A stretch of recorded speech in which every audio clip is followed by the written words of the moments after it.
Assalamualaikum warahmatullahi wabarakatuh. Innal hamdalillah nahmaduhu wa nasta'inuhu wa nastaghfiruh wa na'udzu billahi min shururi anfusina wa sayyiati a'malina. May yahdihillahu fala mudilla lahu wa may yudlilhu fala hadiya lahu. Ashhadu an la ilaha illallah wahdahu la syarika lah wa ashhadu anna Muhammadan abduhu wa rasuluh. Allahumma salli wa sallim wa barik ala Muhammadin wa ala alihi wa sahbihi wa man tabi'ahum bi ihsanin ila yaumiddin. Ya ayyuhalladzina amanu taqullaha haqqa tuqatih wa la tamutunna illa wa antum muslimun amma ba'd. Fa inna asdaqal hadisi kitabullah wa inna khairal hadi Muhammadin sallallahu alaihi wasallam. Ma'asyiral muslimin, jamaah salat subuh Masjid Nurul Iman, Rumah Sakit Bustira yang saya hormati dan dimuliakan oleh Allah Subhanahu wa taala. Kita bersyukur kembali diperjumpakan pada kesempatan yang mulia, kesempatan yang kita semua insyaallah dalam keadaan dirahmati oleh Allah Subhanahu wa taala melaksanakan ibadah yang berat, melaksanakan ibadah yang banyak orang tidak mampu, yaitu sholat subuh berjamaah. Baik, di antara kebaikan yang dibuat di rumah sakit ini adalah dengan adanya fasilitas masjid yang baik, alhamdulillah, dan adanya kegiatan termasuk di dalamnya pengajian-pengajian, ya, termasuk ada Rabu siang ya, ba'da zuhur ada kuliah zuhur ya. Kemudian di subuh seperti ini ada di hari Sabtu dan Kamis. Tentu dengan maksud agar ya pengunjung rumah sakit, kemudian para orang-orang yang mengantarkan pasien dan lainnya bisa mendapatkan kebaikan lebih dari ibadahnya, yakni membesuk atau menengok orang yang sakit dengan sholat berjamaah dan tentu menambahkan ilmu. Baik, pada hari Sabtu seperti biasa kita lanjutkan kajian tahsinul Quran atau memperbaiki bacaan Al-Quran, tentu memperbaiki cara membacanya dan sedikit memaknainya. Karena kan Al-Quran yang turun berbahasa Arab, ya, yang sulit bagi kita, sebagian kita untuk membacanya karena adanya perbedaan bahasa. Demikian pula sebagian kita tidak tahu arti atau terjemahannya dikarenakan memang harus dipelajari secara khusus ya, bahasa Arab itu. Baik, hari ini kita membahas surah Al-Kautsar ya nanti. Baik. Di antara hal yang kemudian disebutkan oleh Nabi SAW terkait sulitnya belajar atau mengajarkan Al-Quran, maka ada banyak keutamaan. Ya, satu persatu sudah kami sebutkan dalam setiap perjumpaan. Berikut di antaranya hadis Nabi SAW dari Abdullah bin Mas'ud radhiyallahu anhu, beliau berkata, Rasulullah sallallahu alaihi wasallam bersabda, "Man qara'a harfan min kitabillah falahu bihi hasanatun wal hasanatu bi asyri amsalihha. La aqulu alif lam mim harfun, walakin alif harfun wa mim harfun wa lam harfun wa mim harfun." Ya, rawahu Tirmidzi. Rasulullah sallallahu alaihi wasallam bersabda, "Man qara'a min harfan." Barang siapa membaca satu huruf. Ya. Pada hakikatnya rangkaian ayat yang kita baca adalah huruf per huruf. Beberapa huruf disatukan jadi lafaz. Ya. Lafaz-lafaz disatukan jadi ayat. Nah, seperti itu. Tetapi perhitungan dalam membacanya adalah satu huruf. Ya. Man qara'a harfan min kitabillah. Barang siapa membaca satu huruf dari kitabullah, maksudnya Al-Quran, falahu bihi hasanatun. Maka baginya ada satu kebaikan, wal hasanatu bi asyri amsalihha, dan satu kebaikan berlipat menjadi 10 kali ganda. 10 kebaikan. Artinya satu huruf bernilai 10 kebaikan. Ini seperti hadis yang kita baca pada hari Kamis yang kemarin, adanya amalan-amalan yang berlipat ganda tatkala kita lakukan. Ya. Kata Nabi, la aqulu alif lam mim harfun. Tidak disebut alif lam mim. Ya. Gampang bacanya dan seperti satu huruf. Ya. Dan memang disebut huruf alif lam mim, nanti disebut dalam istilah tajwid namanya huruf muqatta'ah. Tetapi kata Nabi, alif lam mim itu tidak dihitung satu huruf, walakin alif harfun, alif satu huruf, lam mim harfun, lam itu satu huruf, dan mim mun harfun, mim itu satu huruf. Artinya 3 huruf ketika kita membaca alif lam mim. Ya. Dan begitu seterusnya, Bismillahirrahmanirrahim. Saya belum hitung bismillah itu berapa huruf, tapi katanya 19. Betul apa tidak? Ya. Saya nggak hitung sendiri, tapi katanya 19. Ya sudah, kalikan 19 kali 10 kebaikan. Maka itu yang kita dapat. Berikutnya, banyak lagi ayat kita baca, banyak lagi pahala yang kita dapatkan. Baik, jadi banyak di antara hadis-hadis Nabi menyemangati orang untuk mau belajar Al-Quran dengan baik dan benar. Ya, kenyataan di masyarakat kita, selain yang mondok, ya, selain yang belajar di pesantren, ya, termasuk yang belajar di sekolah agama seperti kalau di kita ada MTS atau MAN, rata-rata belajar Al-Qur'annya tidak selesai. Ya. Jadi belum bisa dikatakan tamat sudah berhenti. Ya, termasuk banyak anak-anak yang dulu zaman Iqra, ya. Saya juga kebagian ngajar Iqra. Itu anak-anak sebelum SD dia dimasukkan ke TPA. Lalu belajar Iqra.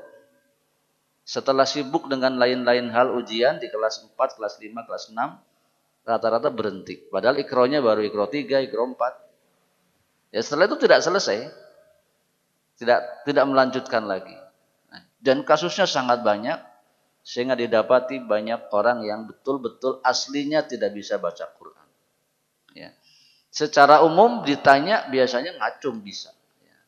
Siapa di sini bisa baca Quran? Semua ngacung. Coba maju ke depan salah satu, pada nggak mau tuh. Ya. Atau dia bisa baca beberapa ayat di depan, tapi di tengah-tengah tidak bisa. Ini memang masalah di kita. Oleh karenanya, sedikit banyak apabila kita sekarang mempunyai waktu, mari untuk kembali belajar, ya. Dan tidak ada masalah kita usia berapapun, belajar. Baik, kita awali dengan pembahasan beberapa hal mengenai cara membaca atau tajwid pada ayat atau huruf-huruf yang ada dalam surah Al-Kautsar. Surah Al-Kautsar 3 ayat saja, pendek sekali dan rata-rata kita sudah hafal. Dan seperti biasa, hal yang terjadi pada surat pendek yang banyak dihafal adalah hafal tapi tidak benar. Ya. Hafal saja, hafal. Tapi kalau dicek satu persatu, kebanyakan ada kesalahan-kesalahan. Karena apa? Karena ngapalinnya juga cuma dengar-dengar saja. Ya. Maka kalau kita berjamaah di sebuah masjid, apa yang sering dibaca imam itu yang paling awal kita baca. Kita bisa hafal. Karena mendengar terus-menerus. Ya. Maka memang di antara metodologi menghafal, kita masing-masing berbeda. Ada yang cukup dengar saja berulang-ulang hafal. Ada yang harus betul-betul menelaah sedikit demi sedikit, membacanya dan seterusnya. Atau bahkan menulis. Baik, hadirin yang saya hormati dan dimulakan oleh Allah Subhanahu wa taala. A'udzubillahi minasyaitonir rajim. Bismillahirrahmanirrahim. Ayat 1 bunyi dia, inna a'tainaka al-kautsar. Inna a'tainaka al-kautsar. Taib. Yang pertama, huruf hamzah pada inna. Saya sampaikan huruf hamzah itu huruf yang kuat. Tidak inna atau i dalam bahasa Indonesia. Inna. Bukan. Dia makhraj dia di pangkal tenggorokan. I. A. Ya. A. Suara dia kuat. Bukan a. A. I. Itu idealnya. Ya. Makhrajnya pangkal tenggorokan. Sama dengan ha. Aha. Aha. Ilmu kayak gini namanya ilmu makharijul huruf. Mengetahui di mana huruf itu keluar. A. Ya. Kalau kita sudah biasa gunakan A ini untuk E. E itu biasa. Nah, gunakan untuk A. A. A. Lalu belajar semua A usahakan begitu. Allahu alhamdu ya. Inna lillahi a i u itu A Arab. Tidak a i u enteng, tidak. Dia berat. Berat kuat. A.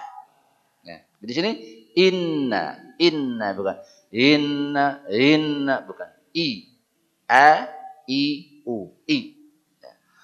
Berikutnya huruf nun bertasydid. Ya, secara hukum gunnah namanya. Ada hukum gunnah. Ya. Dan di antara proses membaguskan Al-Qur'an bacaannya itu bukan pakai lagam-lagam. Ya, tapi pakai ilmu tajwid. Yaitu yang pertama gunnah. Ya. Maka didefinisikan oleh para ulama, gunnah adalah sautun ladzizun murakkabun fi jismin nun wa mim. Gunnah adalah suara yang lezat yang terdapat pada nun dan mim. Ya, jadi setiap nun dan mim itu ada gunnahnya. Oleh karenanya makhraj nun dan mim itu untuk huruf nun dan mim yang dibaca bukan gunnah, dia setengah masuk ke rongga hidung. Tapi nanti kalau yang gunnah betul-betul masuk ke rongga hidung. Ya. Taib. Dan pada nun tasydid gunnahnya paling sempurna. Disebut gunnah akmal. Gunnah yang paling sempurna. Apabila disatukan i dengan an, in, ya bahasa mudahnya ditahan dulu, tidak boleh tergesa-gesa. Berapa saat, berapa lama? Ada yang menyebut 2 harokat. Ada yang menyebut 3 ketukan. Inna 3 ketukan. Itu gunnah. Dan nanti dipraktekkan pada semua. Ya. Inna a'dhaina misalkan. Inna anzalna. Inna lillahi. Inna semua ke itu. Ya. Nanti semuanya begitu. Pada An-Nas dulu kita sudah singgung-singgung. Qul a'udzu birabbin nas. Nah, ngahieng heula kata orang Sunda. Namanya gunnah. Baik, fokus di sini saja. Kemudian inna itu awalnya 2 harokat saja. Tetapi di hadapannya ada hamzah pada a'dhaina. Maka yang 2 harokat menggelembung, berkembang menjadi 4 atau 5 harokat dalam riwayat Hafs, namanya majjaiz munfasil. Dan kebanyakan orang tidak tahu atau tidak praktek pada surat ini karena ku pondok nate ya, jadi disangki nate anu panjang-panjang. Padahal di situ berlaku majjaiz munfasil. Inna baru a. A yang di sini sama dengan I tadi, I kuat, A juga kuat. Huruf di depan A adalah ain. Bukan sekedar A, tapi A. Ya. Suara ain sukun A. Inna A. Itu huruf ain sukun, begitu bunyi dia. Ya. Bukan A. Itu nanti hamzah sukun. Ya. A'dhaina. Kalau yang mengikutinya rajin dan memang orangnya tertentu terus-terusan, saya nanti bawa peraga di sini, alat tulis supaya jelas huruf-huruf yang dibacanya. Ya. Al, bukan a tapi a. Baik, berikutnya to. Huruf to, to. Ya, gampang saja sebetulnya to. Tetapi banyak orang yang huruf to dibaca seperti tak to. To, nggak boleh. To, to. Kalau tak iya ada hamas dia, tapi to tidak ada. Jadi bulat suaranya. To. Kemudian a'toi tidak boleh a'toe. Zaman dulu kita inna a'toina. Bukan. A'toi. Dan bukan baca i tapi baca iye. Seperti kata toys dalam bahasa Inggris. T-O-Y. Toy. Toy. Ada huruf y-nya. Disebut harful lin. Ya. Bukan baca T-O-I tapi T-O-Y. Toy. Ada y ya. Tapi y dibaca lin. Leles. Lemah. Ya. Harful lin y itu. Ya. Ya sukun. Boy. Dan tidak boleh cepat-cepat. Boy. Nah, kemudian na 2 harokat, kemudian kau bukan kau, kau, a'toina kau. Berikutnya huruf sa. Nah, huruf sa ini nggak bisa dipraktekkan tanpa tahu makhrajnya. Kalau nggak tahu makhrajnya pasti salah ngucapinnya. Ya. Jadi huruf sa diucapkan ujung lidah nempel di ujung gigi seri atas. Ini gigi atas yang 2. Ini ujung lidah kita. Tempel di sini, bunyikan huruf s. Sa. Bunyi dia huruf s. S biasa tapi lidahnya ke atas.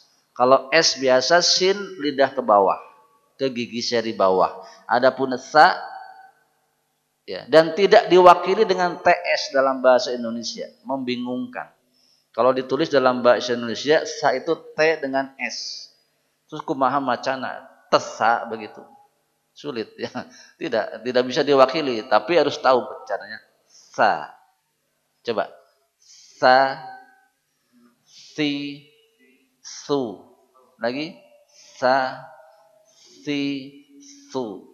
Nah, nanti untuk membedakan benar salahnya kita pakai dalam bahasa kita. Ya.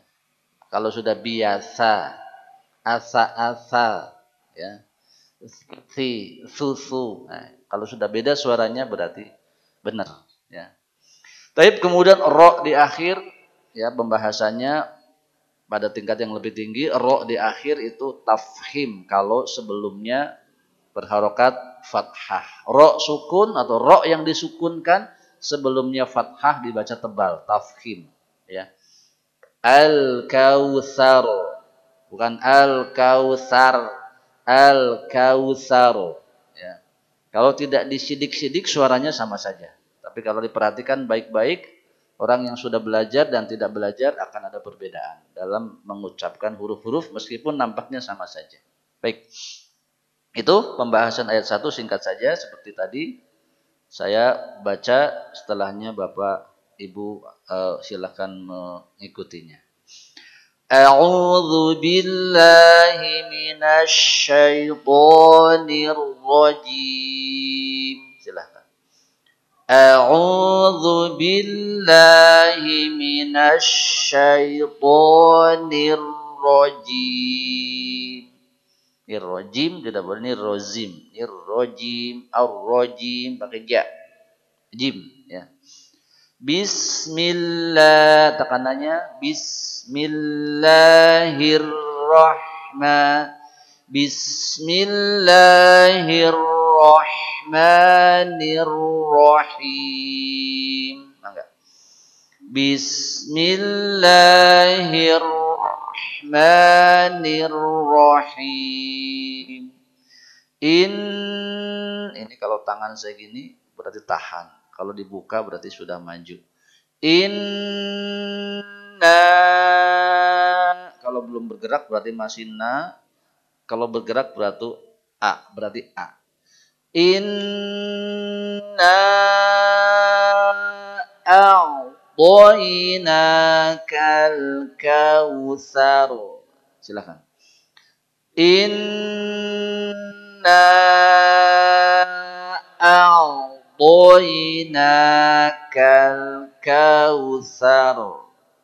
Jadi boleh pakai kayak gini kayak orang apa itu namanya? Dirigen atau apa. Baik, ayat kedua. Fa. Ya, huruf fa tidak boleh pa. Fa. Fa. Fa. Jadi bukan pa ya. Khususnya orang-orang Sunda itu bukan tidak bisa, nah, dia memang ditukar-tukar, suka nanti, ya. Ya, kufat jadi kupat, bukan juga ya. Tapi begitulah ya. Fa, ya. Bisa tidak coba? Fa, fi, fu, baf, panjangan, baf, nafas keluar. Secara makhraj agak sulit, ya. Ujung gigi seri atas menempel di perut bibir bawah sini. Ini perut bibir bawah, ya. Ujung gigi nempel. Ya. Kalau diucapkan sesuai makhraj tidak mungkin salah, ya. Tidak bisa bunyi pak karena pak itu adalah dua bibir, pak. Tapi kalau dengan ujung gigi seri atas nempel pada perut bibir bawah, pasti bunyi fa. Kalau kulihal bebas, pokoknya bunyi af. Kemudian sod. Sod itu sin. Ya. Fas kalau sod berfathah mudah. Sudah saja baca so. Jangan syo. Kalau syo itu shin. So saja. Seperti baso. Coba. Baso. Lagi. Baso. Ya. Faso. Jadi faso bukan fasyo. Ada orang baca sod susah banget. Bukan, enteng aja. So. Ya. So, nanti perkara membaguskan paneri, kita kembalikan dulu sod kepada makhrajnya. Sod itu sama dengan sin. Makhraj huruf sod itu sama dengan sin. Jadi baca so, kalau bisa baca so-nya temonyong. So, saya nggak monyong kan? So, bukan so, bukan. So, ya. Kalau bisa begitu. Tapi kalau nggak bisa, ya monyong lah supaya bunyi so. Karena kalau nggak monyong jadi saya ya salah juga ya. Tapi aslinya tidak monyong. Ya, maka barang siapa datang ke Arab, ke Masjid Nabawi, ya, ada kholako-kholako di tiang-tiang itu, orang sana itu ngetes kita surat-surat pendek itu pertama dites surat Al-Fatihah. Kalau mau saja, banyak yang panggil-panggil tuh syekh-syekhnya. Nanti paling diperiksa huruf sodnya. Huruf sodnya itu monyong apa tidak. Ya. Terutama pada kalimat ihdinas sirata pada Al-Fatihah ya. Karena banyak ihdinas swi, jadi swi. Ya, swi bukan sri ya. Nah, itu sod ya. Intinya sod itu sin diucapkan tidak monyong. So. Ya. Baik, fasolli li-nya tidak panjang. Ya, yang sudah hafal panjang ini benerinya susah banget. Sulit. Fasolli itu ya terus. Fasolli li roba. Li di situ tidak panjang. Tertulis fasolli saja. Jadi kumaha? Teruskan, jangan berhenti. Fasolli li. Fasolli li. Ya, karena li-nya tidak panjang. Dua-duanya tidak panjang. Kemudian li robbika. Ya, gampang saja. Robbi, banyak orang baca Robbi tidak nempel. Nya tidak nempel. Robbi. Robbi. Ya, saya ingatkan sebagai patokan, semua huruf ro dengan ba kalau bersatu, ro dengan ba itu pasti nempel, napel.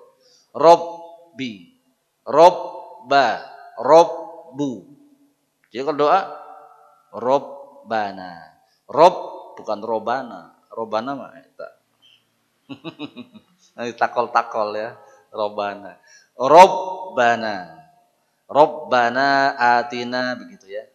Bukan robana. Robbana. Sama. Robbika. Robbuna. Robbihim. Robbuhum. Sama. Robbir firli pun begitu. Ya. Ingat. Rob pasti bilang Rob. Fasalli li robbika wanha. Wanha pakai huruf ha. Ya, bukan wanhar. tapi wanhar. Ha, orang Sunda paling bisa bilang ha, karena punya kalimat saha. Ya, orang Jawa susah, suruh saha, saha, saha, saha, saha, saha. Jadi orang Sunda, kita masing-masing punya modal ya untuk membaguskan Arab ini. Ya. Orang Jawa sulit suruh ha, karena ha terus. Saya sulit, saya Jawa ya. Saha gitu dulu ketika awal-awal belajar bahasa Sunda, sana saha, sana saha. Ya susah, ya. Memang tidak bisa. Nah, ini ha. Coba saha,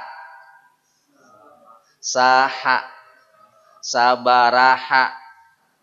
Nah, itu. Wanha. Nah, masukin sini. Wanhar.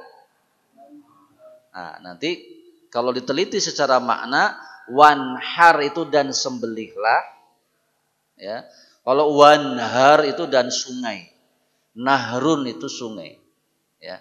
Al-anhar kan jannatin tajri min tahtihal anhar. Anhar itu jamak dari nahrun, sungai-sungai. Ya, nahrun sungai. Nahrun menyembelih. Ya, sembelih ya. Baik, fasholli li rabbika wanhar. Setelah saya. Fasholli li rabbika wanhar. Silakan. Fasholli li rabbika wanhar. 3 ya, titik tekannya fa, kemudian li tidak panjang dan ha. Fa, kemudian li-nya tidak boleh panjang, kemudian ha-nya baguskan. Fasholli li rabbika wanhar. Lagi. Fasholli li rabbika wanhar. Ya. Kalau di pengajian gini Pak, bapak-bapak kudu teriak-teriak. Ya, yang ikut ngaji harus kenceng.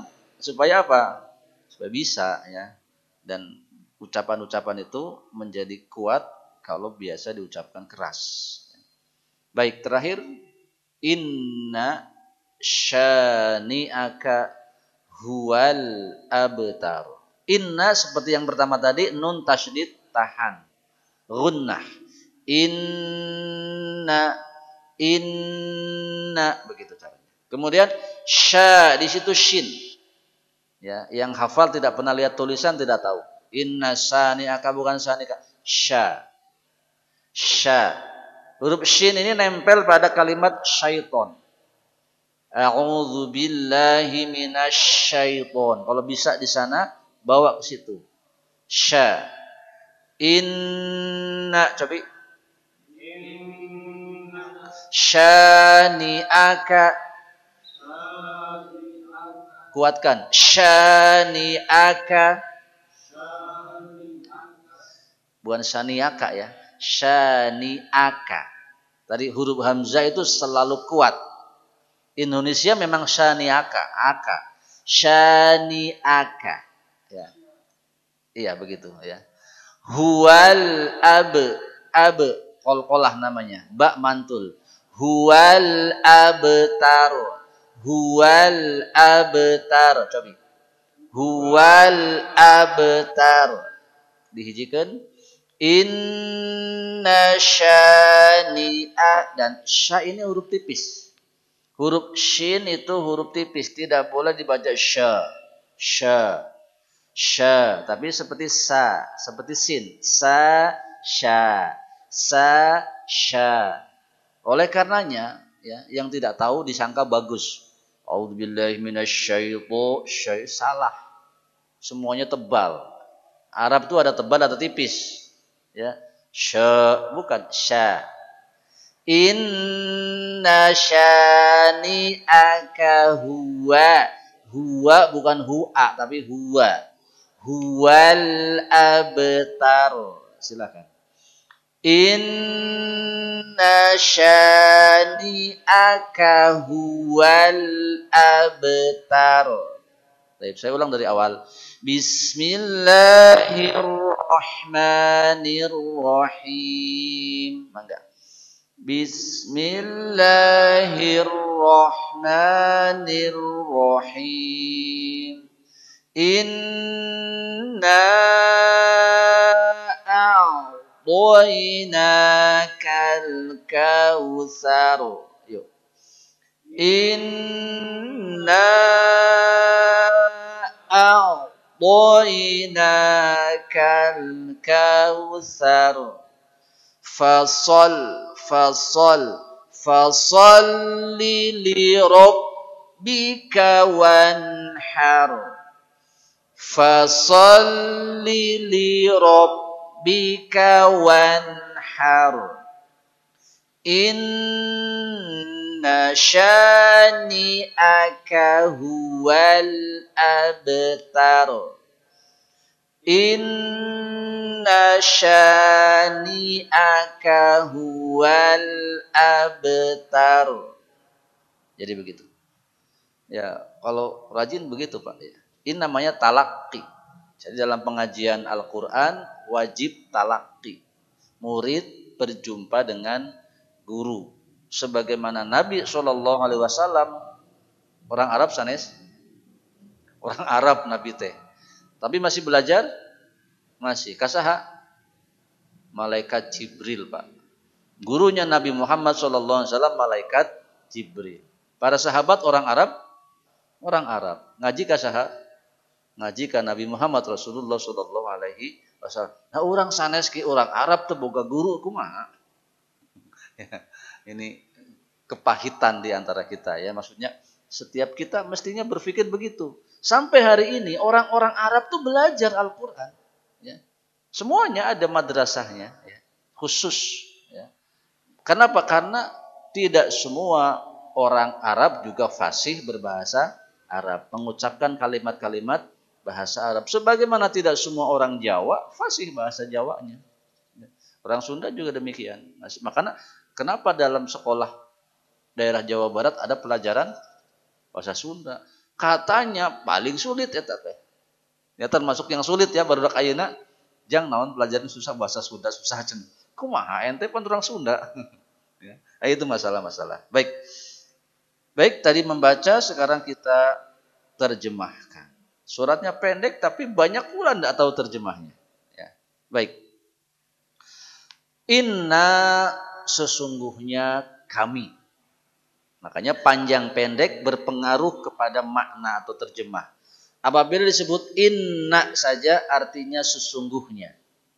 Inna dipanjangkan sakedik, sesungguhnya kami. Inna sesungguhnya kami. Innal insana sesungguhnya manusia. Tidak sesungguhnya kami, tapi di sini inna sesungguhnya kami. Ya. Di sini maksudnya kami bukan banyak. Karena ya pembicaraan ini adalah yang disampaikan atau yang menyampaikannya adalah Allah Subhanahu wa taala. Allah Subhanahu wa taala berfirman, "Inna sesungguhnya kami." Kami di sini bukan berarti kalau begitu Allahnya banyak dong. Kami kan jamak, tidak. Kami bermaksud menghormati lawan bicara. Ya. Kalau bapak-bapak saya bilang, saya dengan aku beda enggak? Saya ceramah pakai aku kan enggak nyaman didengar ya. Maka minimal saya. Ya, atau kalau pakai bahasa Arab ana. Kadang-kadang kami juga. Ya, pembawa acara kami ucapkan selamat datang. Yang ngucapin berapa orang? Satu, tapi kami dia. Kenapa? Menghormati lawan bicara. Inilah kesantunan bahasa Arab, bahasa Al-Quran. Tetapi juga dimaknai inna di sini Allah berkolaborasi, mengajak serta makhluknya dalam proses pemberian yang ia inginkan. Kalau yang ia inginkan di sini kebaikan. Maka banyaknya kebaikan yang Allah berikan kepada kita, hakikatnya dari Allah, jalannya suka macam-macam. Ya, kita punya rezeki masing-masing punya jalan. Ya. Atau dalam penurunan Al-Quran, Allah tidak langsung semuanya kepada Nabi, tapi melalui malaikat Jibril. Maka dikatakan inna. Seperti dalam inna anzalna. Inna sesungguhnya kami anzalna telah menurunkan. Ya. Hu dia Lailatul Qadar. Fi Lailatul Qadar. Pada malam kemuliaan. Maksudnya Al-Quran diturunkan tidak langsung oleh Allah, tetapi melalui perantaraan malaikat Jibril. Inna sesungguhnya kami a'toinaka. telah memberikan kepadamu Al-Kautsar. Ya, di terjemahan kita nikmat yang banyak. Ini pernyataan dari Allah menyinggung, menyampaikan sesuatu hal kepada Nabi Muhammad SAW yang bersedih, ya, bersedih karena kehilangan sesuatu atau karena kalimat-kalimat yang diucapkan oleh orang-orang di sekitarnya. Ya, asbab nuzulnya ada beberapa, di antaranya nanti disinggung di bagian akhir, tapi di awal kita sampaikan kenapa Allah harus menghibur Nabi dengan mengatakan nikmat itu sudah banyak yang diberikan oleh Allah kepada beliau. Di antaranya adalah karena meninggalnya putra beliau. Putra beliau satu-satunya atau di antara salah satu putra beliau yang laki-laki meninggal. Ya. Ada dua putra beliau yang laki-laki, yang pertama Qasim, yang kedua Ibrahim. Dua-duanya meninggal. Nah, yang ini terkait dengan putra beliau bernama Ibrahim. Meninggal dalam usia kurang lebih 10 tahun. Ya. Orang Arab, Bapak Ibu sekalian, anak laki-laki itu menjadi simbol kebanggaan. Ya. Maka ada berita, ada cerita, ya, sebagian orang Arab itu mengubur hidup anak perempuan. Kenapa? Malu punya anak perempuan, pengennya punya anak laki-laki. Nah, ketika putra Nabi bernama Ibrahim ini meninggal, orang-orang Quraisy mengatakan, terputuslah engkau. Ya. Terputuslah engkau. Ya. Maksudnya terputus nasab. Celakalah engkau, terputus nasab. Nah, itu menjadikan beliau bersedih. Maka diingatkan, iya memang karunia besar seorang anak, tetapi bukankah banyak kenikmatan-kenikmatan yang lain yang telah diberikan oleh Allah. Ya. Adapun berikutnya ditafsirkan juga Al-Kautsar adalah telaga Nabi Shallallahu Alaihi Wasallam. Bisa disebut telaga atau bisa disebut sungai. Ya, mirip-mirip lah ya. Yang penting air yang banyak. Disebut telaga karena ada menggenang. Ya. Disebut sungai karena telaga itu asalnya dari air yang mengalir dari surga. Ya, seperti itu. Jadi Al-Kautsar dimaknai juga adalah telaga Rasulullah Shallallahu Alaihi Wasallam. Baik, dalam perkara ini ada satu riwayat dari Anas, ia berkata, satu saat Rasulullah Shallallahu Alaihi Wasallam berada di sisi kami, beliau dalam keadaan tidur tapi tidak nyenyak. Ya, kata orang tidur-tidur ayam, ya, lelenggutan begitu ya. Lantas beliau tiba-tiba mengangkat kepala, terjaga dan tersenyum kepada kami, kata Anas. Ya. Lalu ditanyakan, wahai Nabi, kenapa engkau seperti itu? Ya. Kemudian Nabi SAW menjawab, baru saja turun kepadaku surat, yaitu beliau bacakan yang tadi semuanya. Bismillahirrahmanirrahim. Inna a'tainakal kautsar fasalli li rabbika wanhar inna syani aka huwal abtar. Baik, itu di antara salah satu kronologis disebutnya atau sebab turun surah Al-Kautsar. Ya. Baik, kemudian beliau bersabda tentang Al-Kautsar. Ya.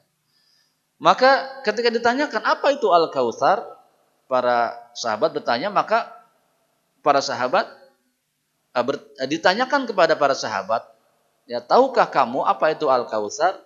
Para sahabat balik mengatakan, Allah dan Rasulnya yang lebih tahu. Ya. Nabi menjawab, fa'annahu nahrun wa'adanihi Rabbi azza wa jalla alaihi khairun katsirun huwa haud. Ya. Al-Kautsar adalah sungai yang dijanjikan oleh Rabb azza wa jalla. Sungai tersebut memiliki kebaikan yang banyak. Ya.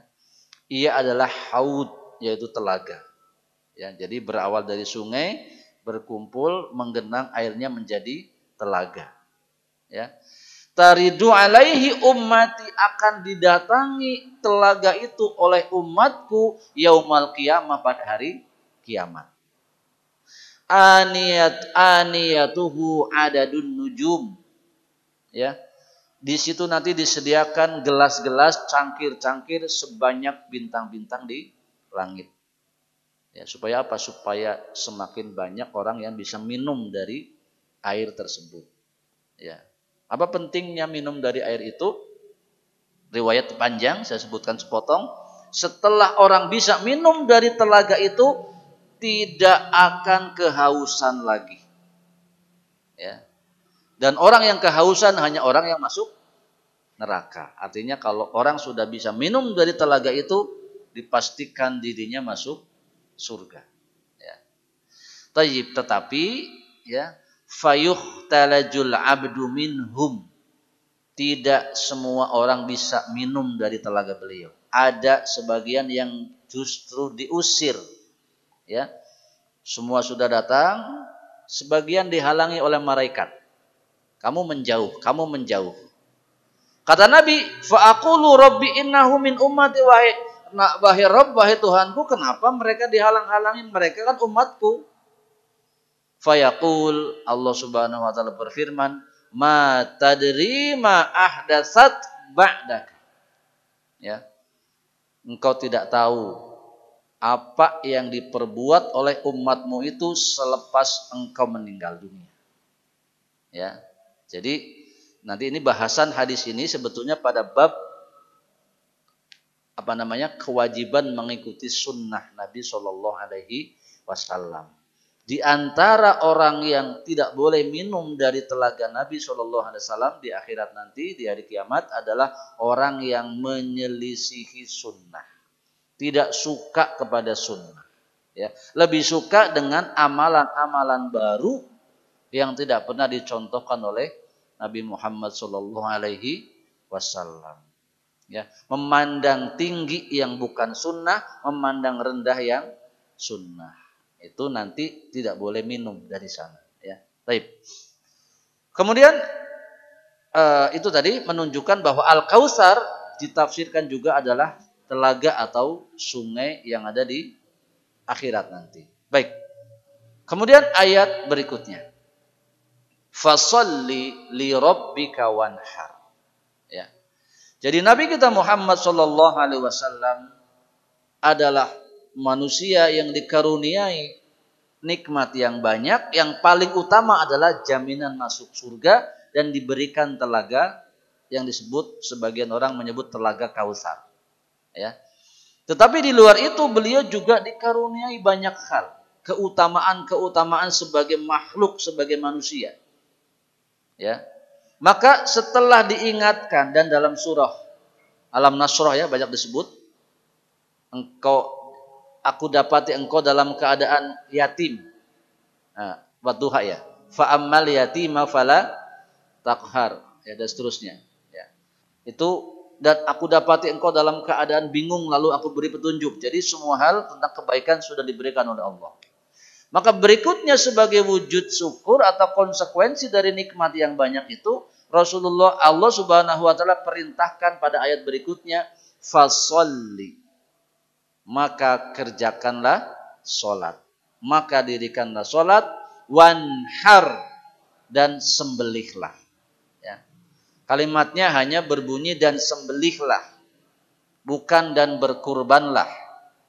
Itu kemudian menjadi penafsiran bahwa menyembelih di sini maksudnya adalah berkurban.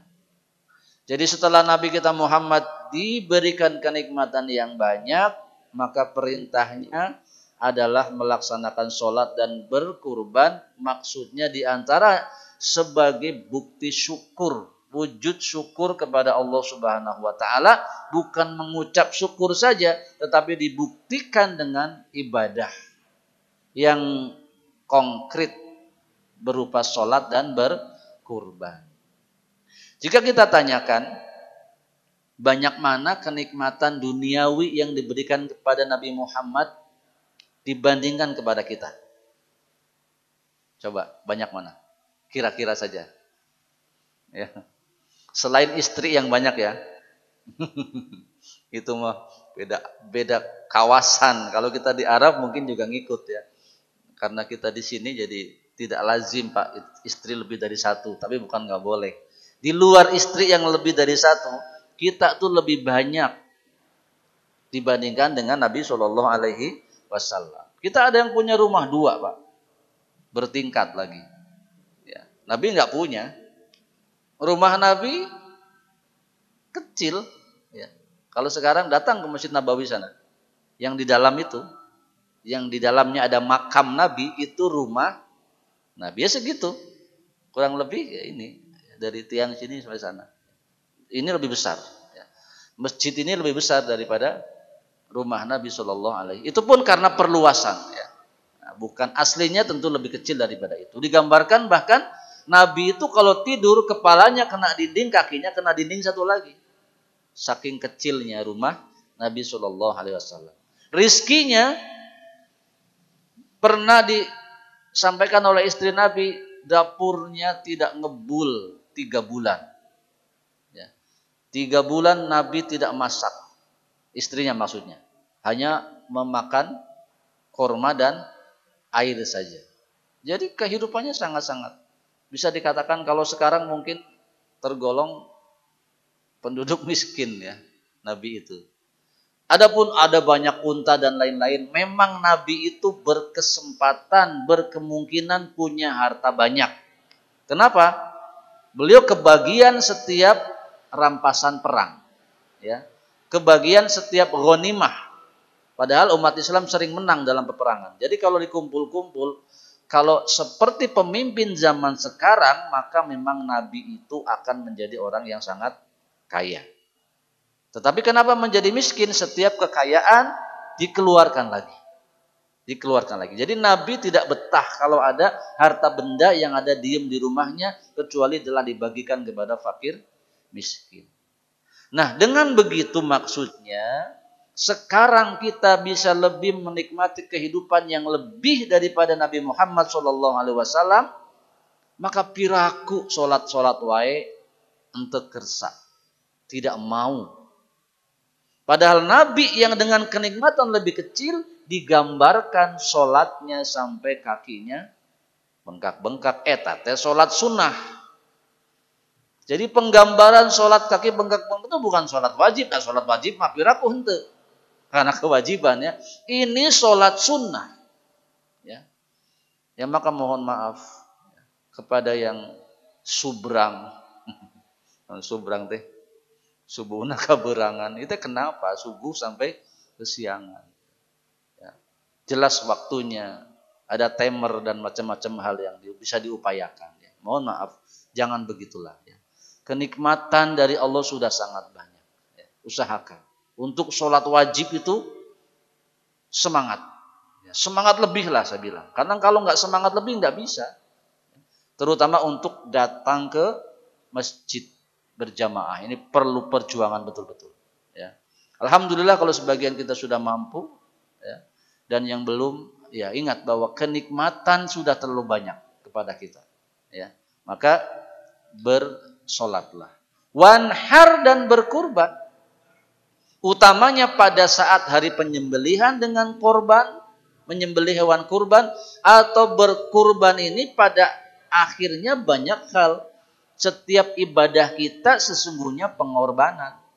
Minimal pengorbanan waktu. Ya. Tenaga sebagian pakai biaya memang. Ya. Yang jauh datang sini pakai kendaraan pan bensin. Memang ada biaya dan seterusnya. Itu bagian dari yang dituntut oleh Allah Subhanahu wa taala. Jika engkau memang bersyukur, buktikan minimal sholat kurban. Ya. Buktikan ucapanmu pada saat sholatmu, inna sholati wa nusuki wa mahyaya wa mamati lillahi rabbil alamin. Baik. Dan menyembelih adalah bagian dari ibadah, maka usahakan kita bisa ya menyembelih itu. Zaman dulu memang kita orang masing-masing menyembelih karena ayam punya kita. Nah, sekarang kalau kita mau makan ayam, Beli ayam goreng atau ayam yang sudah dicacah. Disembelih teh tak? Duka. Memang meragukan aslinya ya. Tapi sudah jadi kesepakatan. Jangan ragu, itu sama-sama muslim. Jadi kita husnuzon ya. Tapi memang duka disembelih duka henteu. Ya. Duka hirup, duka henteu asalna eta. Ya. Makanya usahakan kadang-kadang mencit kunyalira. Ya. Jangan harap bisa potong embe, kalau potong ayam aja nggak bisa. Jadi begitu. Jangan harap bisa potong sapi, kalau potong embe nggak bisa. Jadi kita harus bisa ya. Kumaha carana? Ya belajar menyembelih, beli ayam kampung ke pasar, bawa pulang, sembelih sendiri. Nah, nanti pas acara kegiatan kurban, kalau yang muda-muda ya, yang tua-tua nggak perlu lah ya. Nah, coba saya belajar menyembelih. Nah, itu ya alhamdulillah, karena memberanikan diri, saya dari mulai mencit ayam, mencit domba, akhirnya mampu menyembelih sapi dan berani menjatuhkan sapi sendirian. Ya, tadi lihat-lihat sapinya ya. Tidak semua sapi bisa seperti di video itu. Gampang banget talian-talian gubrak ya. Tidak semua sapi. Ya, kalau sapi yang galak jangan coba-coba ya. Sapi-sapi tertentu ya. Baik. Terakhir, inna syani akahual abtar. Sebagai manusia biasa, Nabi juga harus diberi hiburan, penyemangat ya. Bahwa kalau mereka katakan engkau terputus gara-gara anakmu meninggal dunia, sesungguhnya merekalah. Inna syani'aka, sesungguhnya orang yang membencimu, sesungguhnya orang yang mencercakmu, menghinamu karena keturunanmu berhenti, huwa, dialah al-abtar, yang terputus. Ya, bukan saja terputus, sebagian mereka juga sama, ada yang meninggal anak, mereka terputus dari rahmat Allah Subhanahu wa ta'ala. Jadi orang-orang yang menghina Nabi, meskipun keturunannya banyak dan seterusnya, kalau tidak beriman kepada Nabi, justru mereka yang terputus dari rahmat Allah Subhanahu wa ta'ala. Ya. Maka dari sini nanti banyak pelajaran yang diambil, diantaranya adalah mengenal putra putri Nabi Shallallahu Alaihi Wasallam. Jadi Nabi punya istri banyak, tapi yang melahirkan anak hanya satu atau dua, ya, yaitu Khadijah radhiyallahu anha dengan berapa anak? 1, 2, 3, 4, 5, 6. 6 orang anak. Ya. Dari Khadijah radhiyallahu anha Rasul punya 6 anak, ya. Dan satu dari sebetulnya tidak disebut istri, ya, karena dia adalah seorang budak. Ya, penjelasannya panjang, tapi boleh seseorang yang punya budak dia menggauli budaknya tanpa nikah, dan terkadang memang punya anak. Ya, maka yang tadi dikisahkan ini dia Ibrahim, putra dari Maria Al-Qibtiyah, ya, bukan istri beliau yang sah, tetapi dari budak, dan memang halal menggauli budak pada masanya.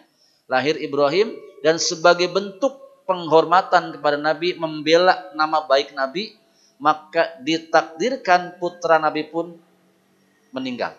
Ya, terbayang sampai sekarang kalau anak itu hidup, ya, ya, karena bukan istri, ya, ibunya bukan istri Nabi, bukan istri sah maksudnya, bukan pernikahan, tetapi budak yang digauli dan melahirkan anak. Dan memang boleh menggauli budak, nanti ada bahasanya, ya. Nah, dilindungi Nabi, dibuat meninggal dunia.